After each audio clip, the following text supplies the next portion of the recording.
retenu par le président du Sénat sur le fondement des propositions des groupes politiques, le Sénat souhaite rappeler la mémoire de Mahsa Amini, décédé le 16 septembre dernier en Iran après avoir été arrêté pour une mèche de cheveux qui dépassait de son voile, et celle de Hadis Najafi, exécutée par la police parce qu'elle réclamait sa liberté en tant que femme et iranienne. Nous souhaitons, lors de ce débat, rendre hommage à l'ensemble des victimes de la répression de puissants mouvements de contestation en Iran et à toutes ces femmes et ces hommes qui revendiquent aujourd'hui leur liberté, et nous saluons unanimement le courage. Je vous rappelle que dans ce débat, le gouvernement aura la faculté, si le juge nécessaire, de prendre la parole immédiatement après chaque orateur pour une durée de 2 minutes. L'orateur disposera alors d'un droit de répartie d'1 minute. Le temps de réponse du gouvernement à l'issue du débat est limité à 5 minutes. Madame la ministre, vous pourrez donc, si vous le souhaitez, répondre après chaque orateur une fois que celui-ci aura exprimé son expression. Dans le débat, la parole est à Madame Annick Billon.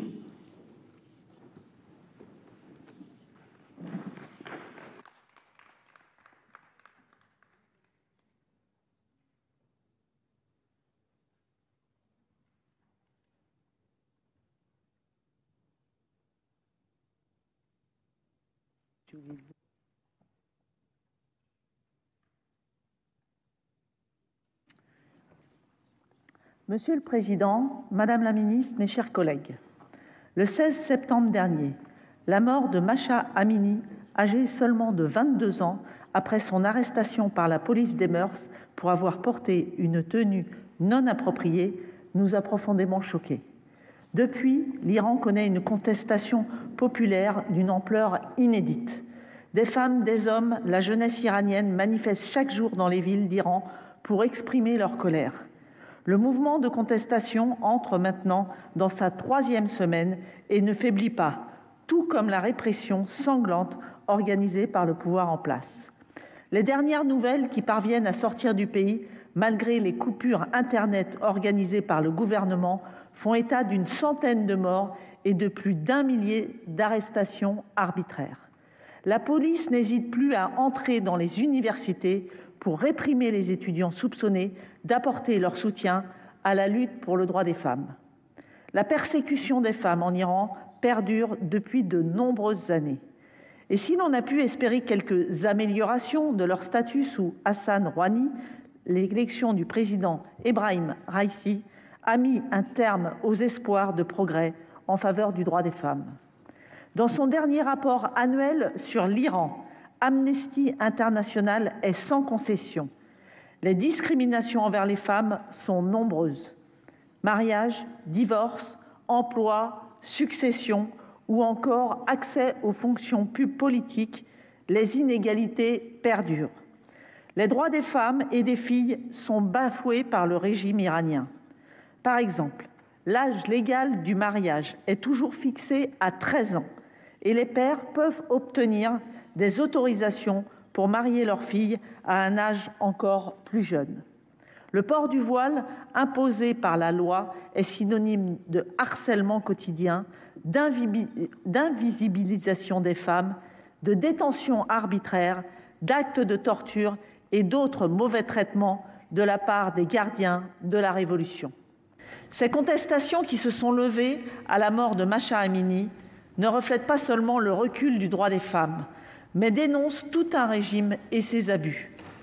Femmes, vie, liberté, nous devons faire nôtre ce magnifique slogan des manifestants et manifestantes qui ont le courage de défier le pouvoir en place pour mettre fin aux terribles discriminations dont sont victimes les femmes iraniennes.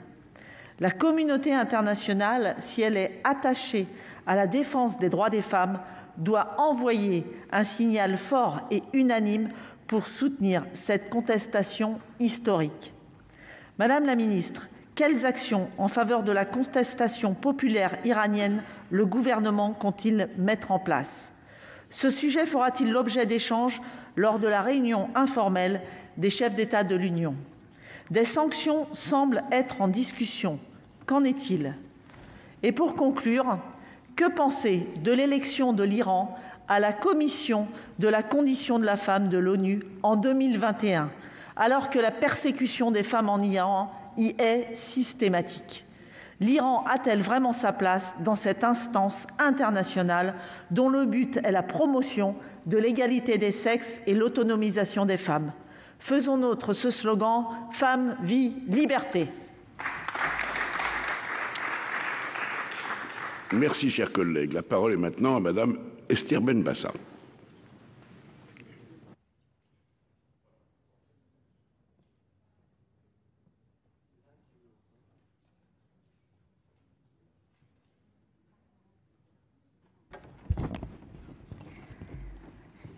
Monsieur le Président, Madame la Ministre, chers collègues, en Iran, depuis la mort de Mahsa Amini, interpellée il y a 3 semaines par la police des mœurs parce qu'une mèche dépassait de son foulard, la contestation ne retombe pas. Elle touche l'ensemble du pays. La répression est féroce, le nombre des morts et des personnes arrêtées monte chaque jour. Et les revendications dépassent la seule question du port du voile. Ce sont désormais le guide suprême et le régime qui sont remis en question. De son côté, que fait la France? Notre président se drape dans un silence opportuniste. On ne touche pas trop à l'Iran, utile en cette période de guerre à l'Est, avec le probable retour sur le marché international de ce grand vendeur de pétrole qu'est l'Iran. Lors de son entretien à New York avec le dirigeant ultra-conservateur iranien Ebrahim Raïssi, en marge de l'Assemblée générale de l'ONU, le président de la République a juste demandé une enquête transparente sur la mort de Mahsa Amini, les échanges se concentrant sur le dossier nucléaire iranien. Actuellement, les manifestants, femmes et hommes, s'organisent hors parti, ce qui est à la fois leur force et leur faiblesse. Cette spontanéité fait que des cinéastes, des athlètes, des musiciens, des artistes expriment leur solidarité. Le pouvoir annonce qu'il s'en prendra aux célébrités qui ont soufflé sur les braises. Le réalisateur Asghar Farhadi, 2 fois oscarisé, lui a invité tous les artistes, cinéastes, intellectuels, militants des droits civiques du monde entier à exprimer leur solidarité. Et l'artiste franco-iranienne Marjane Satrapi d'insister « Il faut envoyer un signal fort ». En France, une 50aine de personnalités et d'artistes femmes ont déjà hier diffusé une vidéo où elles se coupent une mèche de cheveux en soutien aux femmes iraniennes. J'appelle tout le milieu artistique français et les personnalités à rejoindre largement cette mobilisation. Quant à nous, les politiques, au-delà des protestations d'usage, ne devons-nous pas faire pression avec vigueur et conviction sur l'exécutif pour qu'il sorte de sa frilosité? Mobilisons-nous et évitons surtout d'instrumentaliser la lutte des Iraniennes pour régler nos différends intérieurs sur la question du voile en France. L'enjeu de nos engagements est clair, la liberté et les droits humains. Je regrette qu'il n'y ait pas assez de monde aujourd'hui où il est nécessaire de se mettre d'accord et faire des actes symboliques pour montrer notre soutien aux Iraniennes et aux Iraniens. Merci. Merci, chers collègues. La parole est maintenant à Madame Guilaine Pantel pour 5 minutes.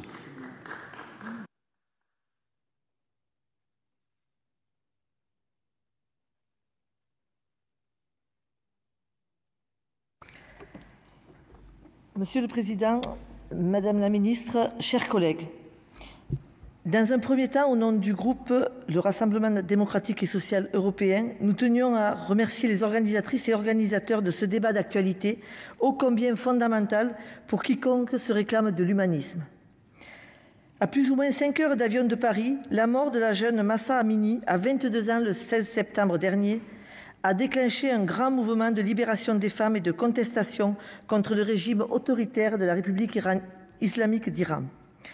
La disparition de la jeune fille d'origine kurde est le fruit d'une arrestation violente de la police locale des mœurs, ayant pour motif un port de vêtements inappropriés. Le journal d'opposition en exil, Iran International, a révélé un scanner de son crâne mettant en évidence une fracture osseuse, une hémorragie et un œdème cérébral, compatible avec un passage à tabac. Ce rappel de cette tragédie est fondamental pour prendre la mesure de la mécanique infernale d'oppression instaurée dans ce pays. Voilà donc où nous en sommes lorsque l'on parle d'atteinte aux droits des femmes et aux droits de l'homme en Iran aujourd'hui, un État totalitaire et répressif. Selon plusieurs organisations non gouvernementales, les femmes, les personnes LGBT et les membres de minorités ethniques ou religieuses font face à des violences et à une discrimination quotidienne dans toutes les sphères de la société. Avec naturellement l'approbation et l'encouragement des autorités politiques et religieuses dont les relations sont particulièrement poreuses.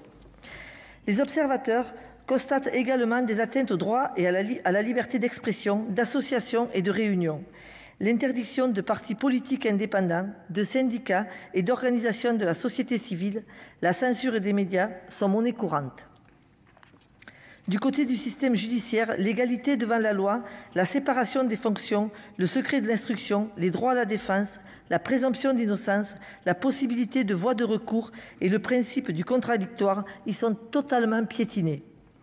Aussi, la peine de mort y est pratiquée impunément à l'issue de procès grotesques. Face à ces données et au contexte de mobilisation citoyenne évoqué au début de mon intervention, nous ne pouvons qu'éprouver une certaine stupeur au regard des informations qui nous parviennent au compte-gouttes. En effet, bien que l'accès aux réseaux sociaux soit devenu presque impossible en Iran depuis le début de la contestation, des images et des vidéos édifiantes parviennent à franchir la censure et soulignent le danger auquel les manifestants s'opposent en descendant dans la rue. Mais au-delà du caractère émotionnel que cela provoque à juste titre, notre pays se doit d'être à la manœuvre pour promouvoir les valeurs que nous portons fièrement dans notre devise républicaine. Le premier réflexe doit être un message d'unité et de solidarité dans le combat pour les droits des femmes à disposer de leur corps, à arborer leur chevelure, à interrompre une grossesse non désirée, à circuler librement, à accéder au marché du travail et bien d'autres. Il s'agit de combats universels des femmes contre un patriarcat qui tue, mutile et blesse psychologiquement. Le deuxième réflexe doit s'inscrire dans une stratégie diplomatique coordonnée au niveau européen et international pour apporter un soutien plus concret aux populations en danger. Pour ce faire, nous devons manipuler avec une très grande précaution les mesures restrictives, car elles peuvent produire l'effet pervers d'appauvrir les plus fragiles.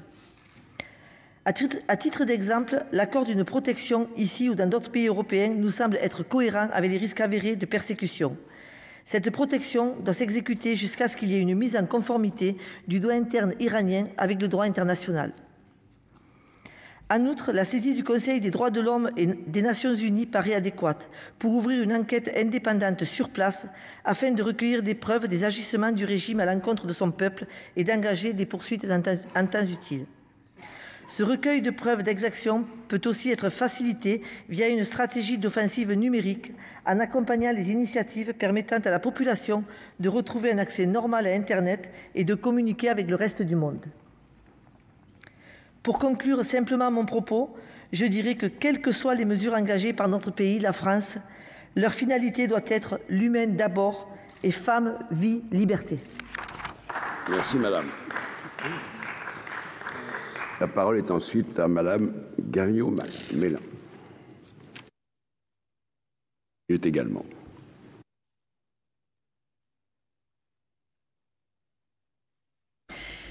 Monsieur le Président, Madame la Ministre, mes chers collègues, le 16 septembre, pour avoir mal porté son voile dans les rues de Téhéran, une jeune femme, Mahsa Amini, est morte aux mains de la police des mœurs.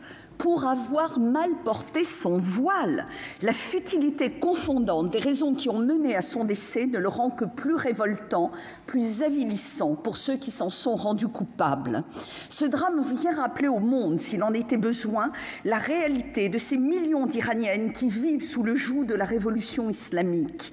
Il expose aux yeux de tous la brutalité des sbires de ce régime anachronique qui considère littéralement, au travers de la dia, que la vie d'une femme ne vaut que la moitié de celle d'un homme. Mais il souligne également le profond mépris des mollahs pour les minorités du pays dont les cultures n'ont, depuis longtemps, plus droit de citer en Iran. Car Mahsa Amini, en plus d'être une femme, avait un autre tort, celui d'être kurde. Sa mort aura été l'étincelle qui a fait s'embraser la contestation qui couvait, d'abord dans sa région natale du Kurdistan, puis presque immédiatement à Téhéran, à Meshed, deuxième ville du pays, et comme une traînée de poudre dans tout l'Iran. La mobilisation n'a cessé depuis. Cette révolution des femmes, comme certains n'hésitent pas à la nommer, engendre des scènes que nous aurions tous crues impensables il y a encore quelques semaines. Des Iraniennes qui descendent en masse dans la rue, tête nue sous les acclamations de la foule. Des Iraniennes qui se coupent les cheveux, qui brûlent ce voile qui a coûté la vie à l'une des leurs et qui illustre plus que tout autre symbole le statut d'infériorité dans lequel a voulu les enfermer un islam rigoriste et théocratique. Des femmes iraniennes qui sont, il est fondamental de le souligner, aujourd'hui soutenues et accompagnées par les hommes iraniens. Leur appel qui s'exprime au cri de femme, vie, liberté est plus qu'un cri de colère. C'est un rejet, bien sûr, mais c'est aussi un projet, car ce sont des valeurs. Ces valeurs qu'elles incarnent là-bas, avec un courage étourdissant et que nous défendons ici, parfois bien timidement face aux coups de boutoir qu'elles ne cessent de subir ces dernières années. Alors, quelle peut être l'issue de ce mouvement? Nous nous rappelons les grandes manifestations de 2017 puis de 2019 qui déjà avaient violemment remis en cause le pouvoir en place. Il y a dans les émeutes d'aujourd'hui, qui sont à la fois d'une ampleur plus importante et d'une nature plus profonde, le vacillement d'un régime contesté dans son essence et les prémices de son effondrement. Une certitude s'est néanmoins rapidement imposée. La réponse des autorités sera féroce et ne fera, pour reprendre les mots du chef du système judiciaire iranien, preuve d'aucune indulgence. Elle s'est déjà traduite par des milliers d'arrestations, des dizaines de morts et des centaines de blessés. Et pour ajouter à l'intolérable, elle menace désormais la stabilité régionale en projetant la violence au-delà du territoire iranien. Téhéran a ainsi pris prétexte de la crise pour frapper à coups d'artillerie, de drones et de missiles balistiques les locaux des partis d'opposition kurdes réfugiés de l'autre côté de la frontière irakienne et accusés de souffler sur les braises de la contestation contre le régime.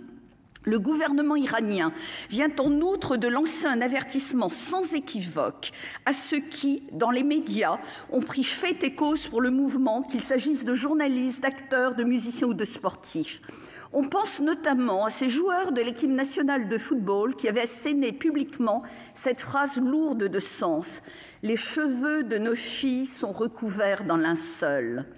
Cette répression est avant tout une meurtrissure faite au peuple iranien, mais elle est aussi une nouvelle insulte aux valeurs de liberté, de dignité que nous avons en partage avec les manifestantes et les manifestants d'Iran.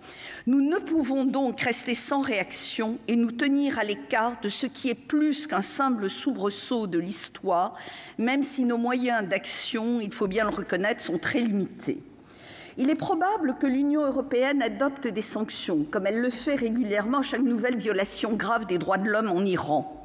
Malgré leur absence prévisible d'effets concrets, il est indispensable que de telles mesures soient prises, car nous ne pouvons plus nous contenter des nécessaires condamnations de principes émis jusqu'à présent. La France, Madame la Ministre, devra jouer un rôle majeur dans ce processus européen, mais aussi dans la mobilisation internationale en œuvrant à ce que toutes les instances compétentes des Nations Unies se saisissent d'urgence de la situation iranienne. Cela ne suffira sans doute pas à infléchir le cours des événements et encore moins la nature profonde du régime iranien, mais il est essentiel que ce dernier, mis sous pression à l'intérieur, le soit également à l'extérieur. intérieur. Il est surtout fondamental que les Iraniennes puissent sentir qu'elles ne sont pas seules, qu'elles sachent que le monde les regarde et qu'il est à leur côté. Il faut, en d'autres termes, faire nôtre le précepte du philosophe Ali Shariati, cité par le prix Nobel iranien de la paix Shirin Ebadi dans son ouvrage La cage dorée. Si vous ne pouvez éliminer l'injustice, au moins racontez-la à tous. Je vous remercie. Merci, chers collègues. La parole est à présent au président Claude Malhuret.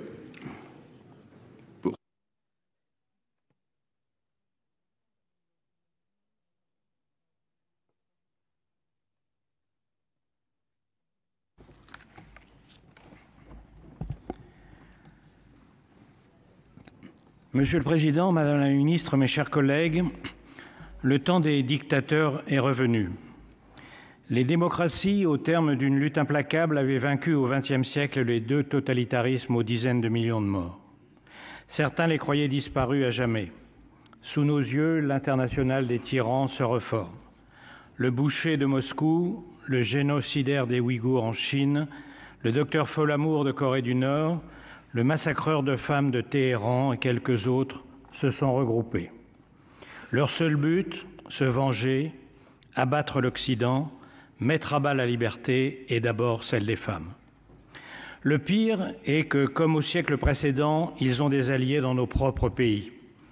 Les adorateurs de Poutine indifférents au massacre des Ukrainiens, les complices de Xi qui se moquent des Ouïghours et de Taïwan, les alliés de Khamenei expliquant au moment où les Iraniennes meurent que le voile est saillant. En un mot, les populistes de tous bords qui partagent une idée fixe avec les despotes, la haine de la démocratie. Depuis le début de la révolte en Iran et jusqu'à la manifestation de dimanche dernier à Paris, ces professionnels de l'indignation, ceux qui battent le pavé chaque semaine pour crier que la police tue ou dénoncer le racisme systémique en France, avaient disparu. Où étaient-ils lors des 2 premiers rassemblements en soutien des femmes iraniennes, en week-end sans doute, comme lors des manifestations pour l'Ukraine? Leurs comptes Twitter qui dénoncent chaque jour le patriarcat et l'islamophobie sont devenus muets.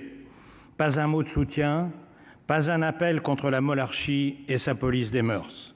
Pendant qu'à Téhéran, les femmes meurent sous les coups et les balles, ils préfèrent dénoncer le virilisme du barbecue, faire l'éloge d'un gifleur ou juger les harceleurs dans des comités de transparence qui sont l'oxymore le plus grotesque inventé depuis la dictature du prolétariat. Quelques-uns d'entre eux ont réapparu dimanche dernier lors du rassemblement Place de la République à Paris. Les Iraniens et les Iraniennes présents leur ont donné une grande leçon de laïcité. En signifiant à Madame Rousseau qu'elle n'était pas la bienvenue, ils ont rendu clair pour tout le monde cette évidence: on ne peut en même temps être pour le voile à Paris et défendre celles qui brûlent leur voile à Téhéran. En sifflant Madame Manon Aubry, ils ont signifié qu'un parti ne peut en 2019 marcher avec les islamistes et en 2022 soutenir les victimes de la République islamiste. En un mot, ils nous ont montré qu'on ne peut être à la fois communautariste et universaliste, il faut choisir. En Iran, des femmes risquent leur vie pour se débarrasser du voile. Ici, les intersectionnels se présentent comme une liberté. Écoutons ce que leur répond Chantal de Ruder. Le voile n'est pas un objet cultuel, mais un objet politique. C'est le produit phare de l'islamisme et c'est désormais une affirmation anti-occidentale et antidémocratique. Fin de citation. Ce morceau d'étoffe, Bourguiba l'appelait l'épouvantable chiffon.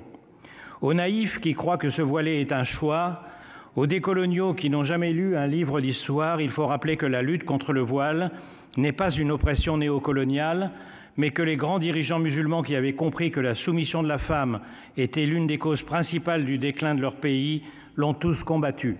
Atatürk, le premier qui l'a interdit dans les années 20 en Turquie, Reza Shah dans les années 30 en Iran, Bourguiba plus tard en Tunisie. Nasser en Égypte s'en moquait publiquement devant le grand mufti d'Al-Azhar.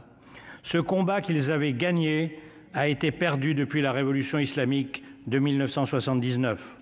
Les femmes iraniennes reprennent aujourd'hui ce flambeau contre les mollahs, les ayatollahs, les dictateurs, les talibans et leur police des mœurs. C'est un coup de poignard dans le dos de ces combattantes qu'enfoncent certaines néo-féministes en condamnant toute critique du voile au prétexte de ne pas nourrir l'islamophobie. Un coup de poignard dans le dos lorsque Sandrine Rousseau déclare que le voile peut être un embellissement, ou que Rokhaya Diallo ose affirmer que la liberté peut être aussi dans le hijab. Combien faudra-t-il de morts à Téhéran pour que l'héroïsme des Iraniennes les force à ouvrir les yeux et les oreilles, pour qu'elles cessent de danser le moonwalk de Michael Jackson en faisant semblant de faire avancer la cause des femmes tout en la faisant reculer? Le 21e siècle s'annonce aussi dangereux que le précédent. Il est temps de s'en rendre compte. Ceux qui croient que nous ne sommes pas en guerre ou qui, pour se rassurer, se forcent à le croire, font une erreur tragique, car les dictateurs et les ayatollahs, eux, savent qu'ils sont en guerre contre nous. Puissent les admirables femmes iraniennes, les héroïques soldats ukrainiens et les courageux dissidents chinois nous convaincre de nous rallier à leur cri « Liberté ». Je vous remercie. Merci, chers collègues. Et la parole est maintenant à Madame Mélanie Vogel.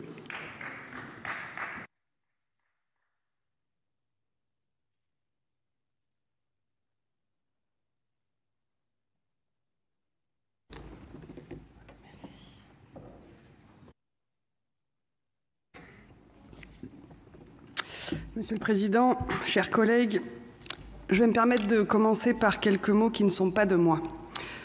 Pour danser dans la rue, pour toutes les fois où nous avons peur de nous embrasser, pour ne plus avoir honte d'être pauvre, pour l'enfant qui, jusque dans ses rêves, doit fouiller dans les poubelles, pour respirer un air pur, pour les arbres qui meurent, pour ces larmes qui ne cessent de couler, pour les étudiants, pour leur avenir, pour les enfants afghans, pour cette petite fille qui rêve d'être un garçon, pour femme, vie, liberté.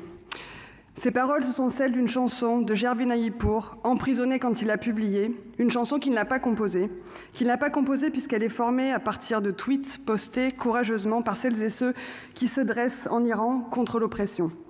Elle démontre une chose qui est insupportable pour le pouvoir en place. Ce qu'il se passe en Iran aujourd'hui est profondément différent de ce qui a pu se passer lors des dernières révoltes. Parce que précisément, ce n'est pas une révolte. On a déjà vu dans le passé une partie de la société iranienne, plutôt la jeunesse des villes, courageuse, engagée, réprimée, se mobiliser. Nous avons aujourd'hui affaire à quelque chose d'une toute autre dimension. On a là un mouvement de masse, guidé par des femmes, qui est en train d'agréger tout ce que la société iranienne compte de personnes qui veulent être libres et vivre dignement. Les femmes, oui, les femmes d'abord, puis les hommes aussi, les minorités ethniques, politiques, religieuses, sexuelles, de genre, les jeunes qui ne voient pas d'avenir, les pauvres qui ne peuvent pas survivre dans un pays où l'inflation est de plus de 40%, les universitaires qui ne peuvent pas enseigner, les paysans qui ne peuvent pas cultiver leurs champs à cause de la gestion désastreuse de l'eau, toutes celles et ceux qui, au fond, veulent simplement respirer, vivre, aimer. Le féminisme, la lutte féministe, déploie en ce moment même en Iran, et je pèse mes mots, sa puissance révolutionnaire. Ce qui est en train de se passer en Iran n'est pas une révolte, c'est une révolution. Une révolution pour la démocratie, pour la justice, contre la tyrannie religieuse, une révolution pour les femmes, pour la vie et pour la liberté. Et une révolution, ça ne se calme pas, ça ne se passe pas une révolution ça se fait. Ce sont donc les femmes qui entraînent et entraîneront un jour ou l'autre, je ne sais pas quand, la chute de ce régime. Ce sont les femmes qui, en luttant pour leurs droits, pour leur liberté, tracent en ce moment même le chemin des droits et des libertés tout court. Ce sont les femmes qui, en réclamant l'égalité pour elles, peuvent conquérir l'égalité tout court. Ce sont les femmes, aujourd'hui. On entend souvent, en France et ailleurs dans le monde, que les féministes mènent des combats marginaux, que les luttes des femmes sont secondaires, qu'il y a mieux à faire et plus urgent, que la vraie, la grande, la sérieuse politique, c'est autre chose. Les Iraniennes qui, au prix et au risque de leur vie, brûlent leur foulard dans la rue, dansent dans la rue, hurlent à la fin de la dictature, les Iraniennes font en ce moment même la démonstration puissante, bouleversante et irréfutable que dans notre monde, ce sont les combats des femmes qui sont l'avant-garde des combats pour toutes et tous. Les valeurs pour lesquelles se battent les Iraniennes et les Iraniens réprimés dans le sang ne sont pas des valeurs occidentales importées des États-Unis ou d'Israël. Ce sont des valeurs bien ancrées en Iran. Ce sont leurs valeurs et nous les partageons. Aussi, face à cette révolution, face à cette répression dans le sang, face à ces morts pour la liberté, nous devons bien sûr relayer leur voix, bien sûr, mais nous devons aussi agir.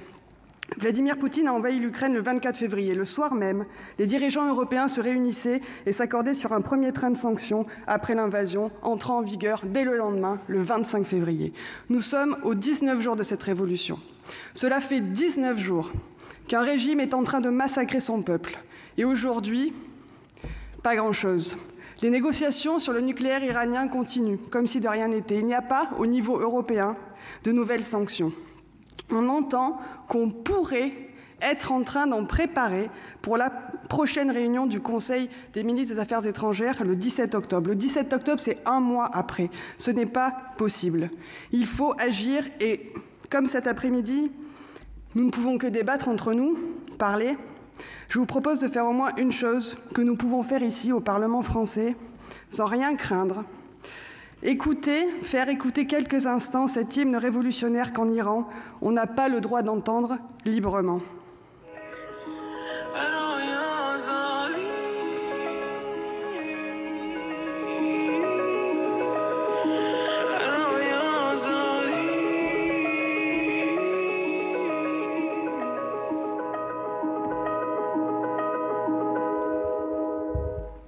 Je vous remercie.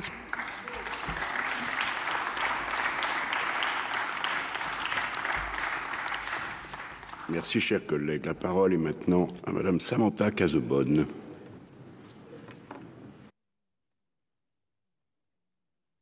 Une minute.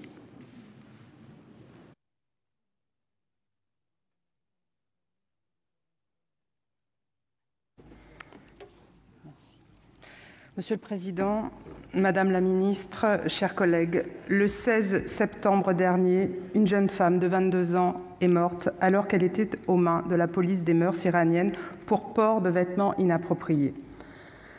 Depuis cette date, les femmes et la jeunesse iranienne se soulèvent massivement dans la rue et dans les universités pour crier une révolte légitime. En réponse, l'appareil sécuritaire iranien réprime ces manifestations avec brutalité. Si nous sommes toutes et tous réunis aujourd'hui dans cet hémicycle, c'est parce que cette arrestation, la mort de Mahsa Amini et la répression de ces manifestations nous choquent profondément et que nous les déplorons.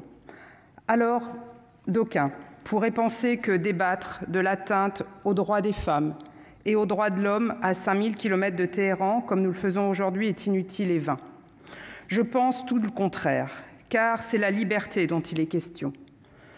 Je veux croire que la liberté n'est jamais acquise. Je veux croire que la liberté ne se décrète pas, mais qu'elle s'exerce et qu'il est important que l'on en débatte encore ici, aujourd'hui. Si ce débat nous permet de condamner la mort de Mahsa Amini et la répression violente des manifestations qui s'en est suivie, il est surtout l'occasion de rappeler que le combat pour la liberté, que le combat contre les violences faites aux femmes est loin d'être gagné. Aussi, la France doit-elle utiliser toute l'influence dont elle dispose pour promouvoir l'universalisation de la Convention d'Istanbul au Conseil de l'Europe, qui représente aujourd'hui l'instrument international le plus abouti dans cette lutte indispensable contre les violences faites aux femmes. Sans doute faut-il aussi, avec nos partenaires européens, envisager la possibilité de recourir au régime de sanctions de l'Union européenne en matière de droits de l'homme. Par ailleurs, en tant que sénatrice des Français de l'étranger, comment ne pas évoquer les quelques 1500 de nos concitoyens qui vivent aujourd'hui en Iran ? Parmi eux, plus de 80% sont des binationaux. Or, vous le savez peut-être, mais l'Iran ne reconnaît pas la double nationalité. Autrement dit, ces binationaux qui y sont retenus ne peuvent pas bénéficier de l'assistance consulaire de la France. Le contexte actuel fait que cette communauté binationale, qui est naturellement très sensible à la question des droits de l'homme et des droits des femmes, est particulièrement exposée. Elle court le risque d'une arrestation, d'une détention arbitraire et d'un jugement inéquitable. Ces derniers jours, la presse s'est d'ailleurs faite l'écho de l'annonce du ministère iranien des Renseignements affirmant que 9 ressortissants étrangers auraient été arrêtés, dont au moins un Français. Je veux ici relayer la vive inquiétude de la communauté française en Iran et dire que la France doit tout mettre en œuvre pour protéger ses ressortissants. Notre groupe condamne fermement l'arrestation et la mort de Mahsa Amini, ainsi que la répression violente des manifestations qui a lieu aujourd'hui en Iran. Il soutient vivement cette demande de liberté des femmes iraniennes. Je vous remercie. Merci, chers collègues. La parole est à présent à Madame Marie-Arlette Carlotti.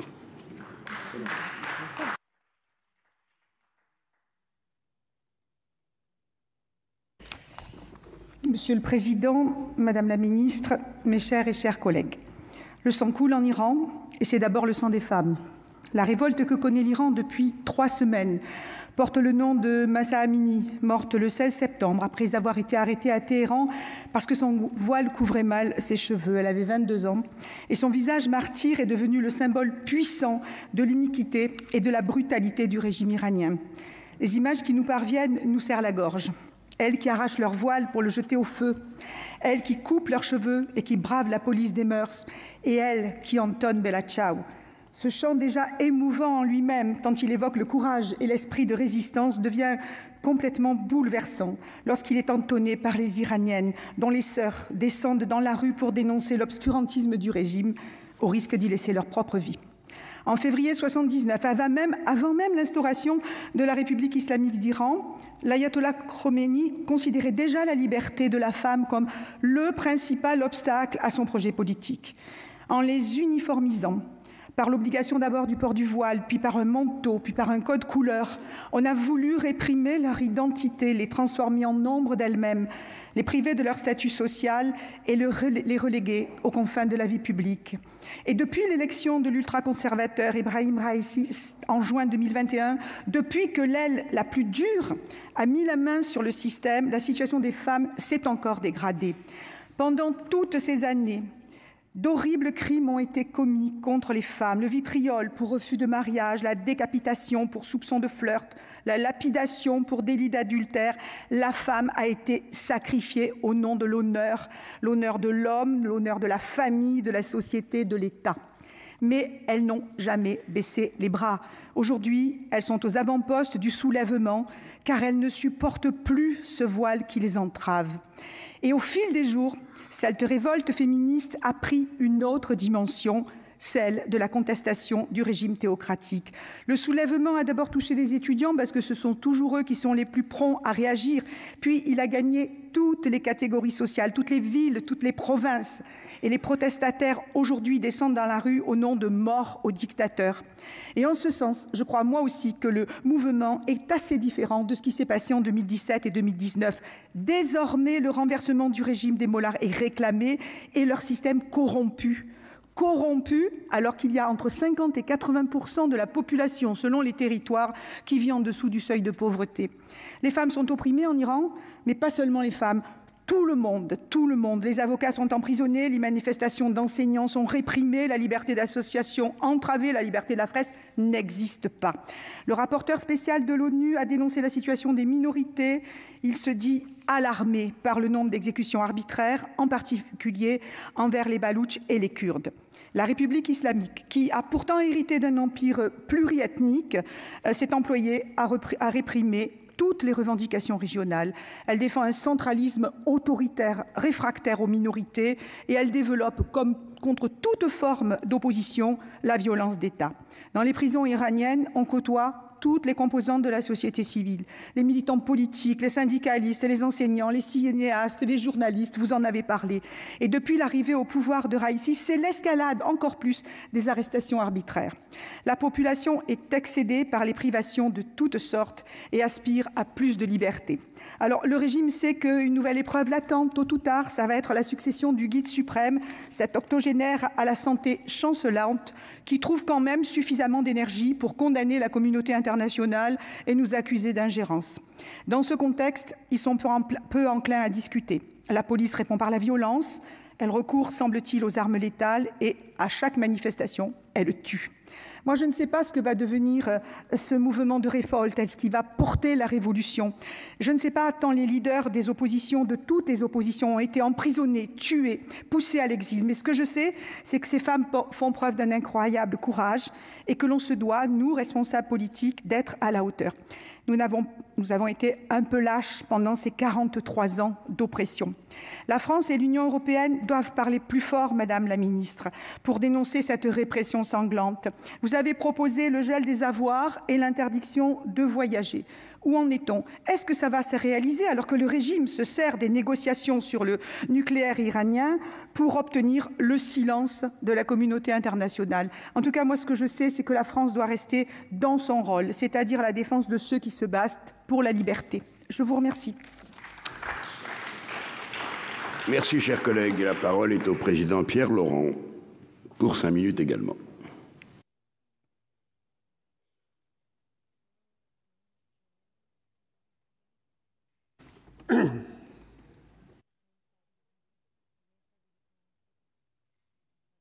Monsieur le Président, Madame la Ministre, mes chers collègues, femmes, vie, liberté. Depuis 3 semaines, c'est le cri de colère et d'espoir qui retentit dans les rues iraniennes. Ce cri de dignité, d'humanité, je veux évidemment le saluer avec émotion au nom de tout notre groupe. Cet appel à la liberté, nous devons le soutenir de toutes nos forces. Le 16 septembre, Mahsa Amini a été odieusement assassinée par la Brigade des Mœurs, cet instrument d'oppression du régime des mollahs. Elle est devenue le symbole de la révolte populaire. Son crime, avoir mal porté le foulard, symbole de la soumission imposée aux femmes par le pouvoir théocratique à la tête de la République islamique d'Iran. Depuis 1979, les femmes iraniennes n'ont cessé d'être exposées aux violences sexistes et patriarcales, aux violences d'un régime politique et religieux obscurantiste qui a fait de la domination des femmes un instrument de la domination sur toute la société. La situation s'est encore empirée depuis l'arrivée aux affaires de l'ultra Ebrahim Raisi en 2021. Ainsi, des médias iraniens révélaient encore récemment l'intention de recourir à l'intelligence artificielle pour identifier les femmes non ou mal voilées. Les sévices et les humiliations frappent toute la société iranienne. Elles s'exercent contre les femmes violemment et aussi contre de larges fractions du peuple, contre la population kurde, contre la jeunesse, contre toutes les forces du mouvement ouvrier, au profit exclusif des cercles dirigeants du pouvoir et d'oligarchies prédatrices qui les soutiennent. Face aux femmes qui jettent avec courage leurs foulards, qui les brûlent, qui se coupent les cheveux, face à la jeunesse, femmes et hommes qui se joignent au mouvement, la répression est cette fois encore féroce. On dénombre des dizaines de morts, des milliers d'arrestations arbitraires. Ce soulèvement des femmes iraniennes est un signal de courage et d'espoir pour les femmes du monde entier en lutte contre les oppressions sexistes et patriarcales, religieuses ou non. Pour les femmes kurdes, en lutte dans tous les pays de la région, notamment dans la Turquie voisine.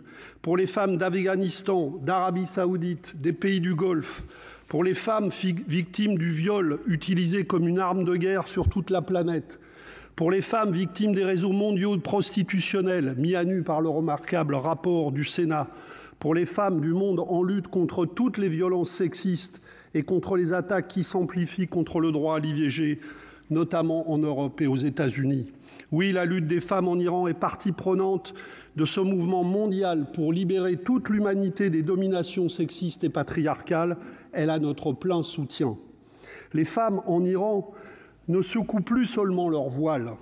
Elles secouent aujourd'hui le régime politique répressif d'une théocratie obscurantiste qui étouffe la civilisation de ce grand pays de 84 millions d'habitants.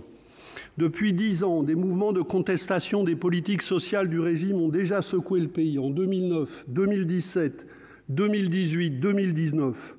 Aujourd'hui se joignent au mouvement des femmes d'autres secteurs de la société pour dénoncer la dictature politique de ce régime. Le peuple iranien ne veut plus de ce carcan dictatorial. L'Iran connaît de profondes mutations. Urbanisé, sécularisé, son peuple n'a cessé d'élever son niveau d'éducation, en particulier chez les femmes, quand ces structures politiques, elles, se sont fossilisées. La paix du monde a besoin d'un Iran qui retrouve la voie de la démocratie et de la justice sociale. Force est de constater que la mise au ban de l'Iran par les États-Unis, avec le retrait unilatéral en 2018 de l'accord sur le nucléaire iranien et les sanctions américaines, a nourri et non combattu la radicalisation répressive du régime qui se déchaîne aujourd'hui contre les femmes. Tout le peuple iranien paye cher une terrible crise économique auquel s'ajoute le lourd tribut du Covid-19. Un jeune sur 4 est au chômage, la moitié de la population a plongé dans la pauvreté.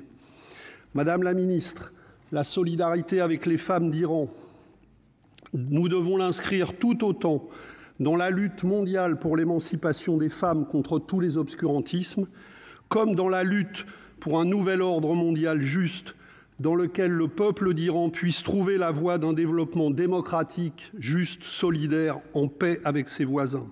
La France doit agir clairement dans ce sens. Comme le dit le proverbe iranien, quand la corde de l'injustice grossit outre mesure, elle se déchire. Puissent toutes ces injustices se déchirer et le plus tôt sera le mieux. Merci, Président. Et la parole est au président Laurent Lafont pour 4 minutes.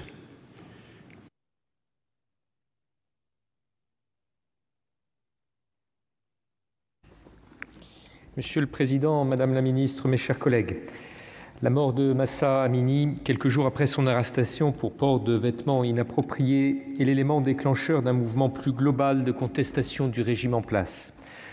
Son nom est devenu un symbole de ralliement pour tout le peuple iranien désireux de vivre dans un état de droit. Depuis la révolution de 1979, ces femmes et ces hommes subissent les pressions d'un pouvoir autoritaire et répressif. Comme le rappelait ma collègue Annick Billon et beaucoup d'entre vous, l'instauration de leur constitution les a privés d'une grande partie de leurs droits les plus absolus et fondamentaux. Cette mainmise des autorités sur leurs droits est renforcée par le recours à la censure. L'accès aux médias et réseaux sociaux y est très restreint. Cet été, le Parlement a précipité la préparation d'une proposition de loi pour ériger en infraction la production et la diffusion d'outils permettant de contourner la censure. Ainsi, des milliers de personnes ont été interrogées, poursuivies ou détenues et des centaines d'autres sont emprisonnées simplement pour avoir exprimé leurs convictions. Parmi eux, des journalistes, des artistes, des avocats ou des enseignants, comme la chercheuse franco-iranienne Fariba Abdelka, condamnée à 5 ans de prison pour atteinte à la sécurité nationale, ou au chercheur suédo-iranien Ahmad Reza Jalali, condamné à mort. La violence est admise et systématique et la peine de mort est devenue un instrument de répression des dissidents et minorités. Aujourd'hui, les contestations provoquées par la mort de Mahsa Amini ne cessent de prendre de l'ampleur. Les universités sont devenues le théâtre de violents affrontements. Enseignants et étudiants y sont particulièrement exposés. Des vidéos témoignent de la violence des répressions et arrestations, alors que les étudiants scandaient « Les étudiants préfèrent la mort à l'humiliation ». La répression est menée jusqu'au cœur de la prestigieuse université Sharif à Téhéran. Selon des témoins cités par le site d'information indépendant Iran Wire, dimanche dernier, des étudiants ont été battus. D'autres ont essuyé des tirs lors de l'intrusion des forces de police qui ont bouclé le bâtiment armés de paintball, de gaz lacrymogène et de fusils à pompe. Plusieurs jeunes seraient blessés. Si une partie des étudiants a alors pu quitter l'université, d'autres sont restés bloqués à l'intérieur. Des témoins attestent avoir vu des arrestations de plusieurs dizaines d'étudiants et professeurs. Des vidéos circulent montrant des jeunes, cagoules noires sur la tête, embarqués dans des fourgons de police. Étudiants et professeurs de nombreux pays ont exprimé à la suite de ces mouvements inqualifiables leur colère et exigent la libération de leurs camarades détenus par la police. Notre inquiétude est grande pour tous ceux et toutes celles qui manifestent et se soulèvent aujourd'hui en Iran. L'ONG Iran Human Rights fait état d'un bilan particulièrement lourd, plus de 90 morts, tandis que le ministère des Renseignements iranien revendique l'arrestation de 9 ressortissants de pays européens, dont la France, pour leur rôle dans les manifestations. L'avocate iranienne et prix Nobel de la paix, Shirin Ebadi, a récemment soutenu qu'il revient aux pays occidentaux de réduire leurs contacts avec l'Iran, parce qu'un pouvoir qui est sourd aux demandes de son peuple doit être boycotté d'un point de vue politique. C'est aussi le sens de notre demande aujourd'hui dans une totale unanimité des différents groupes du Sénat. La parole est à madame Valérie Boyer. Pour 5 minutes.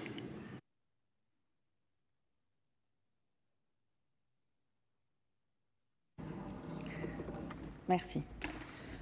Monsieur le Président, Madame la Ministre, mes chers collègues, depuis 2 semaines après la mort de la jeune Mahsa Amini en Iran, des femmes courageuses, avec l'appui de certains hommes, poursuivent leur révolution au péril de leur vie. Mais alors que nous saluons à juste titre le courage de ces Iraniennes, je profite de ce temps de parole pour vous dire à quel point je regrette que nous ne parlions pas davantage des femmes arméniennes, actuellement torturées, démembrées, violées, tuées et filmées par les Azéris fiers de leur forfait. Je pense en particulier à Anouch Apetian et à toutes les autres. Cette barbarie se fait dans l'indifférence générale et il ne peut y avoir de hiérarchie de l'horreur. Le sang des Arméniens coule comme celui des Ukrainiens ou des Iraniens. Ne les abandonnons pas. Pour autant, alors que la France d'Emmanuel Macron veut servir d'exemple en matière de respect des droits des femmes, qu'en est-il?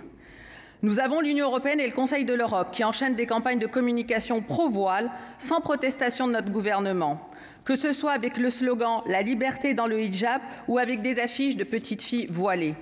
Doit-on y voir la marque de la Turquie d'Erdogan, toujours membre du Conseil de l'Europe, ou d'organisations islamistes comme les Frères musulmans qui tentent depuis des années d'imposer des programmes de recherche, d'agir sur nos institutions? Comment accepter ce détournement de fonds publics des institutions démocratiques utilisés pour normaliser non pas une liberté religieuse, mais un enfermement dans le sexe, une négation de la personne, un interdit de liberté, un interdit d'égalité, un interdit de fraternité? L'Europe, si prompte à remettre en question les valeurs, ne peut être le cheval de Troie de l'islam politique. Pourtant, vous pratiquez toujours la politique du en même temps. Vous nous dites agir, mais aucune sanction n'a jamais été envisagée contre l'Union européenne ou le Conseil de l'Europe, ni à l'encontre d'associations qui font en France la promotion du voile, ou même d'organismes publics qui posent avec des femmes voilées. Aucune enquête pour savoir d'où viennent ces promotions indignes. Pire encore, depuis que les Iraniennes se révoltent, nous entendons de nouveau dans notre pays cette petite musique « liberté de ne pas porter le voile, liberté de pouvoir le porter ». À l'heure où les femmes iraniennes bravent l'interdit, certains dans notre pays devraient méditer l'exemple de ces militantes de la liberté. Comme si le voile ne serait en France qu'un vêtement ou un embellissement ou une liberté. Si Mahsa Amini a été tuée, ce n'est pas pour un simple bout de tissu. Accepter cette soi-disant mode, c'est conforter le communautarisme dans notre pays. C'est choisir le camp des oppresseurs, c'est choisir le camp des islamistes. C'est abandonner les femmes d'Iran, d'Afghanistan, d'Arabie qui sont obligées de se voiler, mais aussi celles d'Algérie, de Tunisie, de Syrie ou d'ailleurs, qui le font au nom de la présence sociale, comme celle de nos quartiers. Ne nous leurrons pas, la bataille du voile est l'expression la plus visible de la volonté des intégristes de marquer leur territoire et de soumettre les femmes comme les hommes. Cette forme de purification vestimentaire en est le marqueur. Aujourd'hui, nous voyons dans notre pays non pas des zones de non-droit, mais des zones d'un autre droit, où l'islamisme s'affiche en uniforme et organise un véritable contrôle social. D'ailleurs, pendant que les Iraniennes héroïques arrachent leur voile pour sentir le vent dans leurs cheveux, des adolescentes revêtent des tenues islamistes dans nos écoles. Mais le ministre de l'Éducation nationale préfère déplorer à l'étranger l'absence de débat nuancé sur les questions ethno-raciales et découvre ce que nous dénonçons depuis des années. L'école n'est malheureusement plus le sanctuaire de notre République, mais devient le théâtre de revendications communautaires. Pire encore, de menaces islamistes. Comment ne pas penser à Samuel Paty? L'école construit, l'islam détruit, l'islamisme détruit. Pour reprendre Vincent Trémollet de Villiers, hier c'était là qu'on faisait des Français, aujourd'hui c'est à l'école que la France se défait. Votre faiblesse et votre inaction inquiètent les Français. Mener la bataille contre le voile islamique, c'est mener la bataille pour l'humanité, pour la liberté. Car en enlevant aux femmes leur identité, leur visage, on leur enlève leur humanité.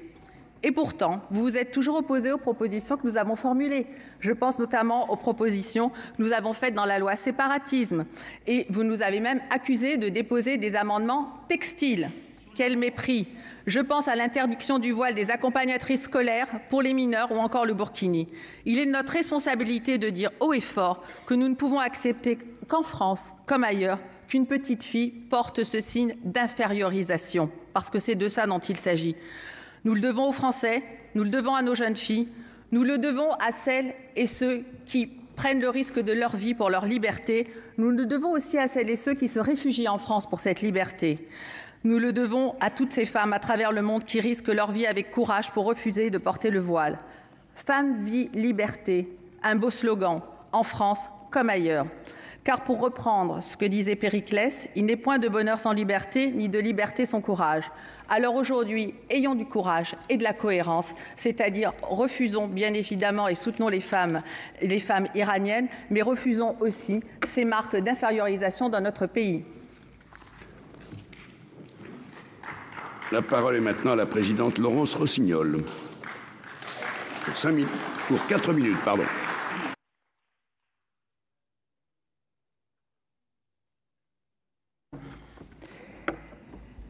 Voilà 43 ans que les Iraniennes et les Iraniens qui avaient fait tomber la dictature du Shah vivent sous une autre dictature. 43 ans que les mollahs ont confisqué les révoltes populaires et les aspirations démocratiques de 78 et 79. 43 ans que nous accueillons nos amis féministes, démocrates, syndicalistes, kurdes, homosexuels. 43 ans que nous lisons leurs livres, que nous voyons leurs films et que nous faisons ce que nous pouvons pour qu'on ne s'habitue pas à la répression, aux pendaisons, aux décapitations et aux persécutions. 43 ans que la République islamique d'Iran impose à son pays et au monde sa haine des femmes et sa haine des juifs. Alors aujourd'hui, nous pleurons d'émotion. Nous tremblons de peur. Chaque matin, nous regardons les vidéos que, au péril de leur vie, des Iraniennes et des Iraniens ont captées pendant les manifestations, dans les universités, dans les collèges, dans les rues. C'est une révolution féministe qui a émergé aujourd'hui en Iran. Une révolution féministe qui entraîne une insurrection générationnelle et qui mobilise le soutien d'une grande partie de la population. Les femmes, qui sont l'obsession des islamistes partout, sont aussi leur première menace, parce que leur combat est universel, parce que ce sont elles qui sont le ferment de la rébellion, parce que, en fait, les Iraniens ne s'y trompent pas. C'est pas grave. C'est pas grave du tout. Les Iraniens ne s'y trompent pas. Personne n'est libre dans un pays où les femmes ne le sont pas. Alors, beaucoup de nos collègues avant moi ont eu des mots très beaux, très forts, pour dire leur solidarité avec le peuple iranien, pour dire leur crainte du lendemain, leur crainte de voir ces jeunes gens que l'on connaît par, j'évoquais tout à l'heure les vidéos, et un jour on les voit et le lendemain on apprend qu'ils ont disparu, que leur corps a été rendu à leur famille. Tout le monde tremble du moment où la répression sauvage peut s'abattre sur eux. Mais je voudrais en toute courtoisie dire à certains de nos collègues, et je peux me permettre de le dire parce que personne ne m'a jamais prise en défaut lorsqu'il s'agit de caractériser le voile islamique, l'abaya, le hijab, tous ces oripeaux pour ce qu'ils sont, des outils politiques, d'un projet religieux et politique qui tous portent l'oppression et la domination des femmes en eux, que nous ne devons pas poursuivre nos discussions franco-françaises, voire même franco-européennes, aujourd'hui, en saisissant le prétexte de la révolte en Iran. Nous aurons l'occasion d'en débattre encore, ne vous inquiétez pas. Et puis je voudrais dire aussi que Pierre Laurent, d'autres ont cité les femmes d'Afghanistan, les femmes d'Arménie, citées par Valérie Boyer tout à l'heure. En fait, les femmes à peu près partout dans cette planète, à peu près partout. Pour dire aussi que les fous de Dieu ne sont pas tous islamistes. Il y a aussi des fous de Dieu dans bien d'autres pays qui ne sont pas des pays islamistes.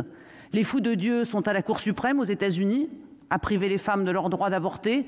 Les fous de Dieu sont dans les favelles, à Rio, à drainer les voix des classes populaires en faveur d'un dictateur, d'un fasciste, pardon, je me suis trompée, ce n'est pas un dictateur, d'un fasciste, Bolsonaro, qui menace non seulement son peuple et la planète. Alors combattre les fous de Dieu, c'est notre responsabilité, partout, sans choisir les dieux.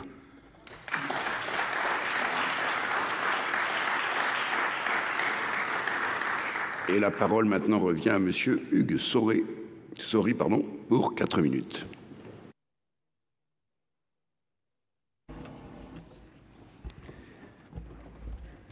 Merci Monsieur le Président, Madame la Ministre, mes chers collègues.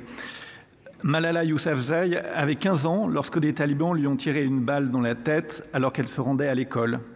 Amina Ali avait 17 ans lorsque des mercenaires de Boko Haram l'ont enlevée avec 219 autres jeunes filles alors qu'elle était au lycée. Mahsa Amini, arrêtée par la police des mœurs, avait 22 ans lorsqu'elle est morte dans les geôles iraniennes alors qu'elle avait laissé s'échapper quelques mèches de cheveux de son voile. Toutes avaient en commun de vouloir vivre libres dans des États où le pouvoir religieux, militaire ou politique le leur interdisait parce qu'elles étaient des femmes.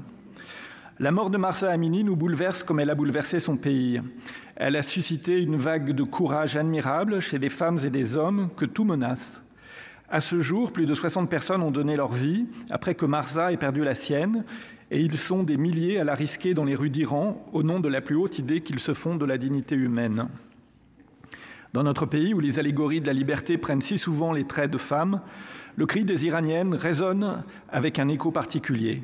En Occident, nous savons combien le chemin vers cette liberté est ardu, lent et exigeant, jamais garanti, bien qu'il habite notre philosophie depuis des siècles. Nous savons également ce que la lutte pour les droits des femmes suppose de cette même exigence. S'il veut honorer cette promesse faite au monde, cette assurance qu'il se battra toujours pour que chacun, quel qu'il soit, puisse vivre sans crainte pour son existence et que jamais une femme ne meure du simple fait d'être femme, alors l'Occident se doit profondément d'être cohérent face à un État qui a fait de l'oppression des femmes un marqueur de sa politique. Il en va de ce que nous sommes. L'histoire récente de l'Iran nous montre que rien n'est acquis. Il nous incombe d'œuvrer pour que de telles menaces ne prennent jamais racine sur notre territoire. La radicalité, qu'elle soit religieuse ou politique, n'a sa place ni dans les principes qui nous fondent, ni dans les traités qui nous régissent, ni dans les lois que nous élaborons. Nous devons aux femmes iraniennes de ne pas laisser se répandre chez nous ce qu'elles veulent tant voir disparaître chez elles. Madame la ministre, le radicalisme politique et religieux qui s'attaque aux droits de l'homme en Iran s'embarrasse peu des frontières. Nous savons bien qu'il pèse aussi à moindre degré en Europe et dans notre pays. On ne peut indéfiniment chérir les causes dont on déplore les conséquences. Le temps mis pour expulser Hassan Iqiyoussen, l'augmentation du nombre de signalements d'atteinte à la laïcité à l'école que le ministre Pap Ndiaye confirmait la semaine dernière, ou encore la campagne de communication du Conseil de l'Europe, la liberté dans le hijab, ne sont que quelques exemples d'un entrisme inquiétant opéré parfois avec le concours passif de l'État. Madame la ministre, cet événement tragique interroge notre cohérence. La condamnation unanime que nous portons contre cet acte ne suffit pas. Il revient à votre gouvernement de défendre les principes qui nous fondent et qui nous portent. Vous engagez-vous à propager la voix des Iraniennes, les valeurs de liberté et d'égalité dans les instances nationales, européennes et internationales, en luttant notamment pour que les principes radicaux qui régissent aujourd'hui des systèmes étatiques oppressifs comme l'Iran tendent à disparaître? Vous engagez-vous partout où notre pays s'investit à œuvrer pour qu'aucune forme de soutien ni économique, ni moral, ni politique ne soit offert aux partisans de telles idéologies? Vous engagez-vous à envoyer un signal clair à Malala Yousafzai, à Amina Ali, à Mahsa Amini, celui que jamais nous ne tendrons la main de quelque façon que ce soit à ce qui a voulu les détruire? Le courage des Iraniens et des Iraniennes appelle aujourd'hui le nôtre. Je vous remercie. Merci, chers collègues.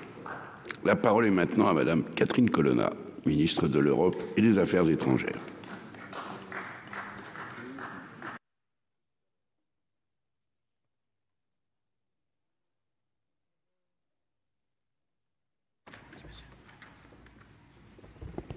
Monsieur le Président, Mesdames et Messieurs les sénateurs, merci de ce débat et merci de vos interventions très largement convergentes entre elles et convergentes aussi avec nos propres lignes, même si chacun s'exprimera à sa façon.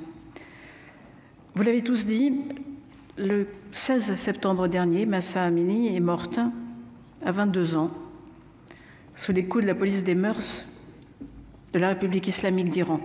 Il avait arrêté au prétexte qu'elle aurait mal porté son voile. Une vie détruite. Et pourquoi? Pour une mèche de cheveux dépassant d'un voile.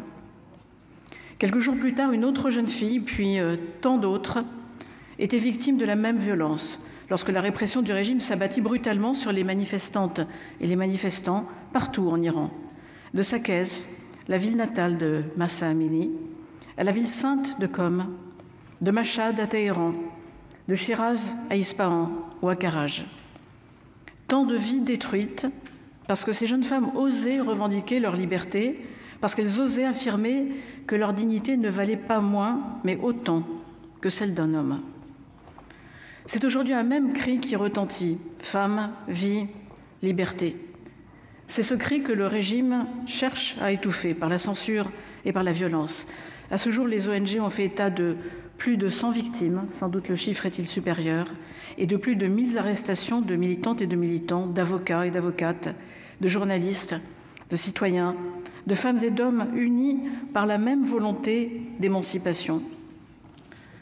Femme, vie, liberté, c'est ce cri aussi que la diaspora iranienne entonne en écho, de Paris à San Francisco, de Londres à Rome ou à Erbil. Dès le 19 septembre, la France a condamné avec la plus grande fermeté les violences ayant entraîné la mort de Mahsa Amini et la violence utilisée contre les manifestants.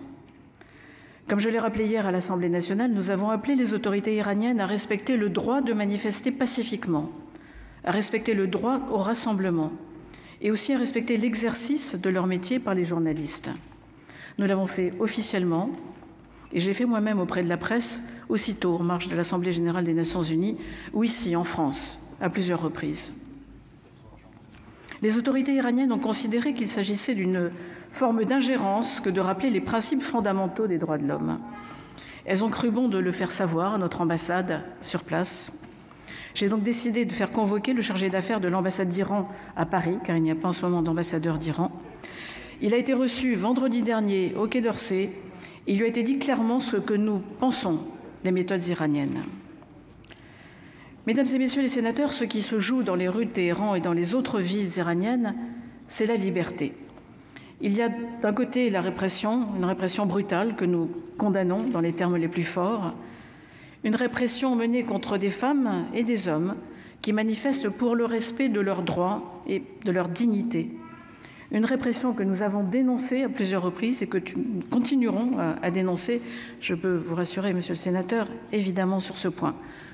Nous le faisons au Conseil des droits de l'homme, à Genève, nous le faisons dans toutes les enceintes internationales et nous le faisons dans chacun de nos échanges bilatéraux, quel qu'en soit le niveau. Rappelons aussi que l'Iran a lui-même souscrit aux principes fondamentaux que nous défendons ici, le principe du pacte relatif aux droits civils et politiques des Nations unies, auquel elle a adhéré en 1975. Et je précise en réponse à Madame la sénatrice Billon que l'Iran a en effet été élu à la Commission des Nations unies sur la condition de la femme. C'est la règle majoritaire au sein de chaque groupe géographique auquel nous n'appartenons pas. Au demeurant, cet organe est utile car il produit des documents de référence sur la situation des droits des femmes dans les pays et permet donc de mieux savoir ce qui se passe chez eux. En face des autorités, il y a une aspiration à la liberté. Et je dis en face aux auteurs de la répression, mais je devrais dire partout. Car cette aspiration à la liberté, nous la voyons partout s'exprimer. Les femmes d'Iran veulent vivre libres. Et un grand nombre d'Iraniens les suivent désormais. Des villages kurdes d'Iran, aux métropoles du Baloutchistan, de la Caspienne au Golfe, les femmes d'Iran veulent vivre libres. Les femmes d'Iran veulent que leurs droits soient garantis. Les femmes d'Iran aspirent à ce que leur égale dignité soit respectée. Le courage des femmes iraniennes force l'admiration et nous oblige. Nous soutenons leurs aspirations et nous continuerons à les soutenir, mesdames et messieurs les sénateurs. Nous sommes en première ligne pour agir avec nos partenaires européens. Notre réponse doit être à la hauteur de l'enjeu et en ce sens, nous avons lancé dès la semaine dernière, avec nos partenaires européens, des travaux afin de sanctionner les auteurs de la répression. Il s'agira de geler les avoirs et d'interdire donc le droit de voyager aux individus identifiés comme responsables des violences. Et nous espérons, Madame la sénatrice Carlotti, que ce soit fait d'ici 8 à 10 jours. Nous sommes 27, dois-je vous le rappeler. Madame la sénatrice Vogel, permettez-moi aussi de préciser que les négociations sur le retour au JPCOE se sont conclues par la présentation d'un texte que l'Iran n'a pas pour l'heure accepté. En d'autres termes, elle ne se déroule donc pas. Quoique la conclusion d'un accord aurait un fort intérêt pour empêcher l'Iran d'accéder au seuil nucléaire, ce qui serait de loin préférable, chacun en conviendra. Nous resterons totalement mobilisés aux côtés des Iraniennes et des Iraniens qui se battent pour leur droit à la dignité, car vous le savez, hélas, les violations des droits de l'homme en Iran n'ont pas attendu les événements récents. Nous continuerons d'appeler l'Iran à mettre fin aux discriminations et à toutes les formes de violence envers les femmes et les filles, à interdire les mariages précoces et à permettre l'accès des Iraniennes à leurs droits en matière de santé sexuelle et reproductive. Car il ne s'agit pas que de l'obligation de porter le voile. L'oppression que subissent les femmes iraniennes est brutale, inscrite dans les lois de la République islamique, autant que profondément enracinée dans les mœurs du régime. Aucune société, nous le savons, ne peut se développer sereinement si elle n'assure pas l'égalité des droits, l'égalité entre femmes et hommes. L'égalité entre femmes et hommes qui est une condition du développement et qui est même le gage d'une société libre, un élément fondamental de la justice indispensable à nos vies. Ce combat essentiel n'est donc pas notre seul combat, parce qu'une société injuste avec les femmes est tout simplement une société injuste pour tous. Nous continuerons à dénoncer les arrestations arbitraires des cinéastes, des militants des droits de l'homme, des femmes et des hommes engagés pour la défense de la liberté d'expression, d'étudiants, de journalistes. Nous continuerons à dénoncer les exécutions auxquelles il est procédé, y compris les exécutions de mineurs. Et nous le faisons et nous le ferons parce que c'est notre responsabilité. Nous le faisons et nous le ferons parce que nous avons le droit moral et politique de défendre les valeurs qui sont les nôtres. Oui, mesdames les sénatrices, messieurs les sénateurs, nous disons tous ensemble, la femme est l'égale de l'homme, en Iran comme ailleurs. Je vous remercie.